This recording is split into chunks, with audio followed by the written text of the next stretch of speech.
Hey guys, welcome to the 7th C programming tutorial, and in this tutorial we're going to continue looking at if statements. So let's just go ahead right here and run through a quick example. So what I'm going to do right here is just create a new character variable. So I'm going to say car, my car, and then I'm not going to set it equal to something. I'm actually going to ask the user to enter a character, and then the character that the user enters is going to be stored inside of this variable right here. So now what I'm going to do is I'm just going to print out onto the screen asking the user to enter a character. So I'm going to say please enter a character, and then of course we need to read the character that the user enters, and to do that we need to do scanf. So I'm just going to say scanf, and then inside of these two parentheses I just need to put the format, so that would be %C because we're reading a character from the console, and then I just need to do the and symbol or an ampersand, and then the name of the variable that I want to store the character that the user enters in. So I'm going to say my car.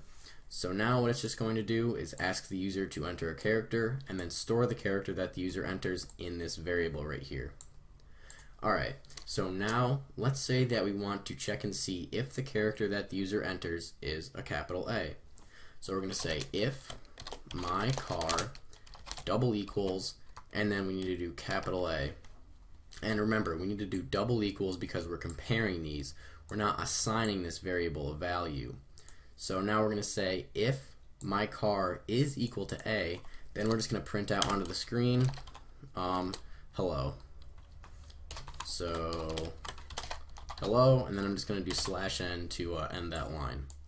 Alright, so now let's just go ahead and run this and make sure that it works. Alright, so it says please enter a character. Let's go ahead and just enter capital A, and we see that it just says hello. Alright, now let's go ahead and run it again and enter a different character.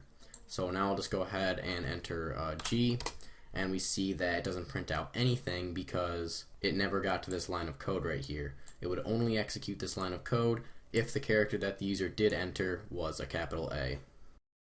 Alright, so now let's say that you want to have it print out you entered an invalid character if the user enters anything besides a capital A. So what we're going to do right here is we're going to press enter and type else. And basically what this else is, if this if statement right here is false, so if whatever is in here evaluates to false and it never gets to this code, it will just do whatever is inside of this else right here. So let's just say we want it to print out you entered an invalid character if the user didn't enter a capital A.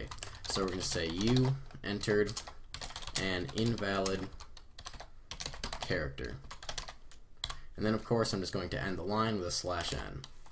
Alright, so now let me just go ahead and run through this program. So we just created a character value up here.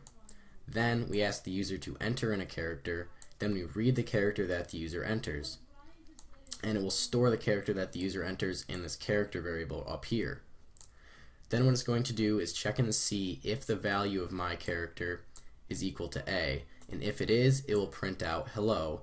If the user enters any character besides a capital A, it's going to print out you entered an invalid character. Alright, so now let's just go ahead and run this and make sure that it works.